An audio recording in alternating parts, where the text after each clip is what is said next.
So we're at Epic HR 2024. I'm here with Ashley Jensen from Koa Health. I met her yesterday at lunch. We had a super, super cool conversation. We did. But yeah, first let's just start with so what do you do for Koa Health? And Yes. we can go from there. Yep. So I just started last week and I am in enterprise sales. So selling our mental health solution to companies to offer to their employees. Right on. And how long have you been with Koa Health? 1 week. So super, Yes. This is just brand new. Very early. Yeah.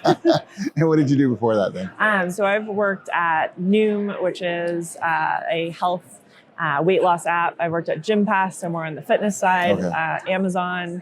I've been at a lot of companies. Ovia Health, Women's Health, Fertility. And so I guess I just can't help myself. I want to get into it because we had a really cool conversation, and I want to kind of go there. So my background in performance psychology, and we had lunch together and discovered that you are a runner. Yes. You love to run, and that I kind of posed a question about talking about runner's high, and we had a really good conversation about that. But if you could just tell us a little bit about your background running-wise, like how you got into it, where it took you. Yeah, so I grew up, it started, I don't even know if we said this at lunch, but it started growing up. We had a family pony, and I would be in the field, the backyard, chasing the pony. Like I was just out there. Not riding it, but just chasing. Not riding the pony, following the pony, almost thinking I was a horse.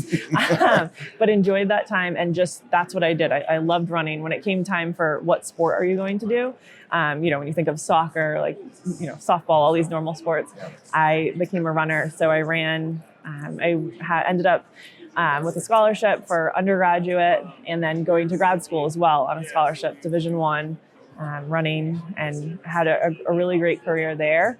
Providence College, we came in third at nationals in cross country. So super exciting. Captained the teams at both Providence and University of Southern California. And then I've still been running ever since. So as I told you, I think of myself as a runner. You are a runner. Yes, I am a runner. It's just something. It's just part of you. It's not like it's something you do. It's just it is who you. I am. That's right. And that's what really captivated my attention. So it's super awesome. So let's go back to we got the timeline correct. So you were at Providence College, and then you did your 4 years there, and then from there you were on the team there.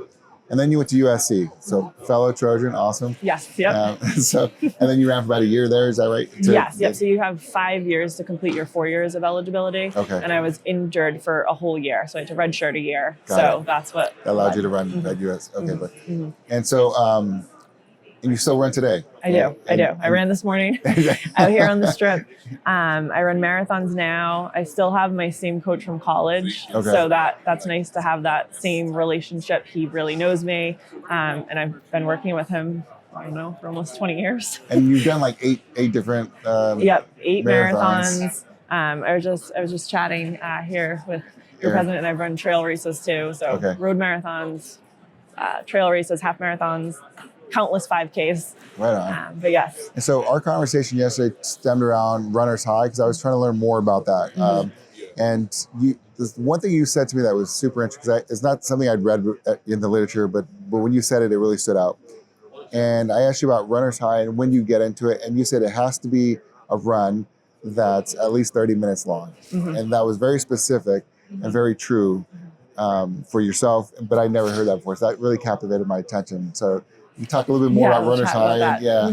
So, and it's not something, I know when we were chatting, how do you get there? But I think it's the time of going into the run and just feeling the run, and just having your foot hitting your feet hitting the pavement, breathing, just that your body connection. That's what gets you there. And it's funny because yesterday I didn't run for that full 30 minutes. And I felt like, all right, I got my workout in, but I never was in that area of having a runner's high. So today when I went out, I was thinking about our conversation. I was going out for a longer run. And at the beginning, I was thinking about, I don't even know if I'm going to get here today because it's Las Vegas. You have the lights, you're going upstairs to cross over streetways. You have people everywhere. There's just a lot going on. But funny enough, I was looking at my watch right around, it was 35 minutes where I was like, all right, I'm kind of here. And then I didn't really look at my watch again. And so I ran for an hour and just had that feeling again. And I think of it as a little bit like you're flying, but there's that weightlessness, mind-body connection where it's just, you're there in your thoughts. And didn't feel like I was in Las Vegas where there's how many thousand people. And I imagine all those distractions you mentioned in the beginning just kind of went away, right? They went away. Yep. So it wasn't thinking of, here we are, am I going to make the light with the cross and all this and that. And so before your run, you had it mapped out, like I'm going to run this direction and this route. And I imagine when you finished that run, were you able to remember what it was like to be at certain parts of the trail, or was it you were done, right? No. So it's interesting. Yeah. I know which way I went, and my Garmin will tell me where I was. But it's more once you're out there, it's just every once in a while I would see a hotel landmark and know like, oh, I've got X amount left. But you're in with your own thoughts. And that's, I think, the magic of it. Yes. Where I say people always say, how can you run? All I'm thinking about is like, when is it going to be over? Yes. And it hurts and this and that. But it's like that special magic connection where it's just you. You're describing flow state, and that's kind of how we labeled it. And so you get this sense of flow state, and some of the things you're experiencing are basically how you define flow state. Mm-hmm. And so Dre and I were sitting with you, and we had that conversation. We were talking about you as well last night, because we were thinking about, we're just processing it. Mm-hmm. And the question that I had was, is flow state different for different athletes, or different? Because you don't have to be an athlete to experience flow. You could be a musician, you could be an actor, you could be a student, taking a test or going through a presentation. Mm-hmm. And so what I was wondering is there flow state different for not just different activities, but different, for different people? And so, and every sense of flow has a certain element that's true for everyone. And some of the things you were describing were, you're not cognitively thinking about what you're doing, but yet you're also hyper focused on the activity, so much where you're just immersed into it. And then the other thing you described was like you have this, you just kind of lose track of time, right? Time just kind of, it just goes, and then you're not able to recall as much. Anything outside of the activity, it's hard to recall. Yes. Right? Yep. And even thinking back to when you are running, again, your body knows putting one foot in front of the other. But there's times where I've been out on trail runs and even thinking like, how do I not trip? You know what I mean? Like there's all like roots, rocks, and all this and that. But it's just, it's all that. So that's the hyper focus, right? So hyper focus on the activity and performing well.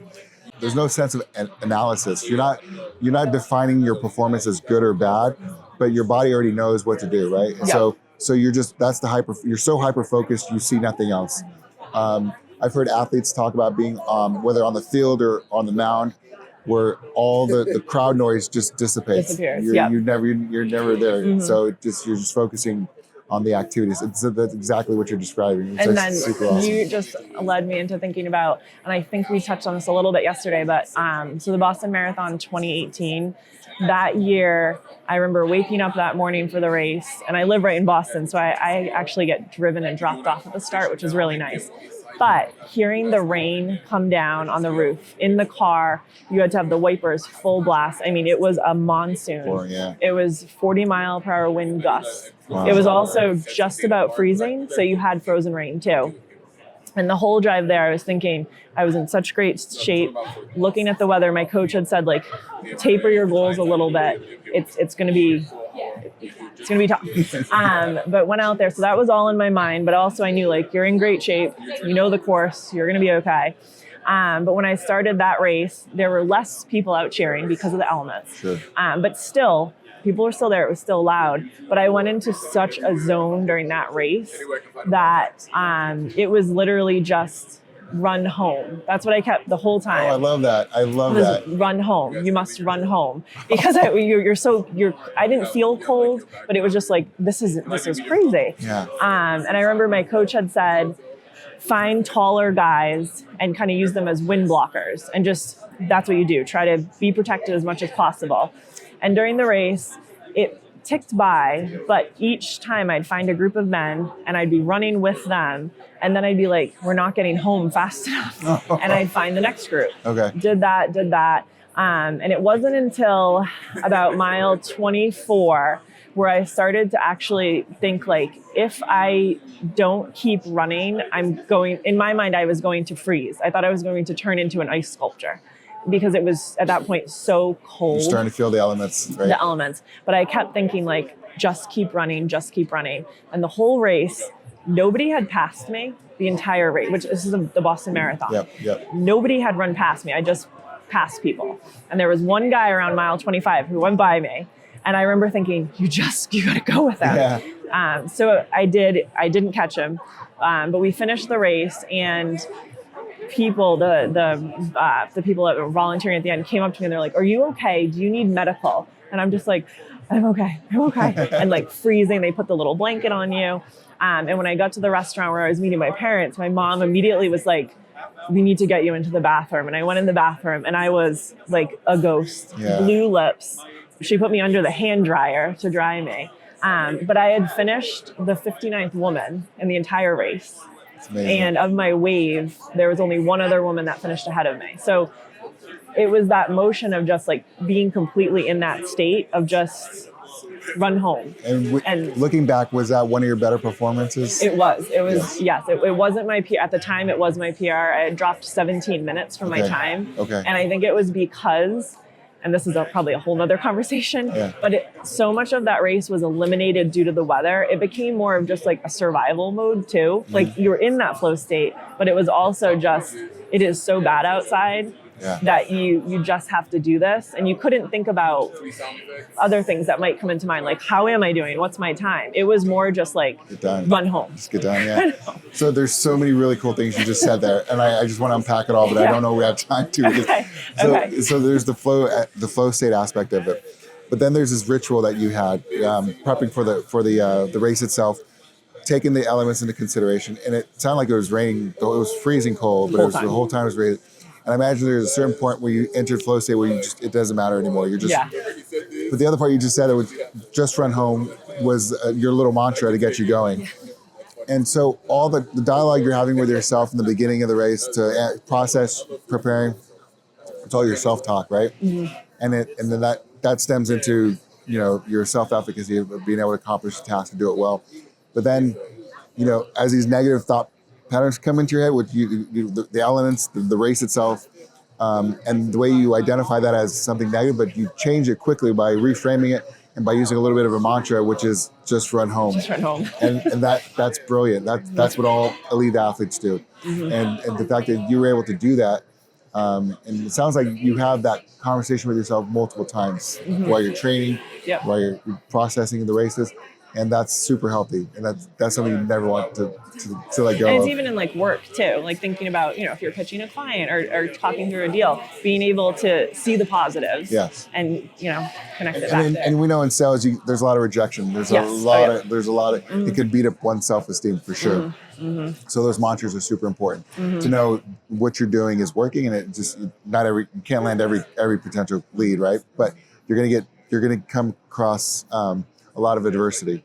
And so knowing how to cope with that adversity, you're exactly right. And I truly believe that your athletic background, your identity, all of that helps you become successful doing what you're doing today, even in the workforce, right? Okay. Mm-hmm. So eventually you'll find a coaching gig that you're totally into and making a living doing that. Because I think that you have a really cool talent that you've developed over the years, and that doesn't just leave you. And so super cool.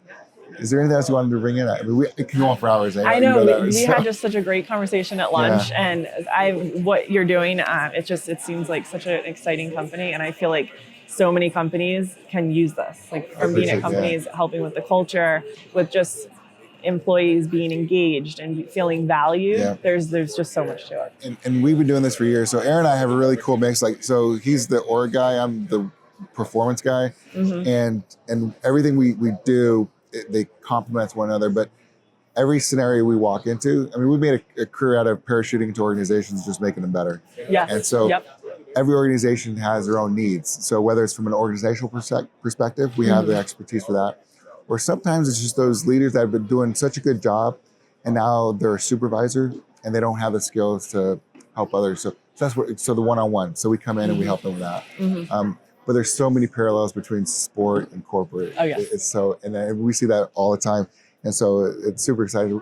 I was so happy to meet you. I think you have a wonderful story. Your outlook is amazing. And it's more than just a runner's high. I think you got me just kind of really enjoying your story. I think it's wonderful. So thank you again for coming on. Thank you. Super cool.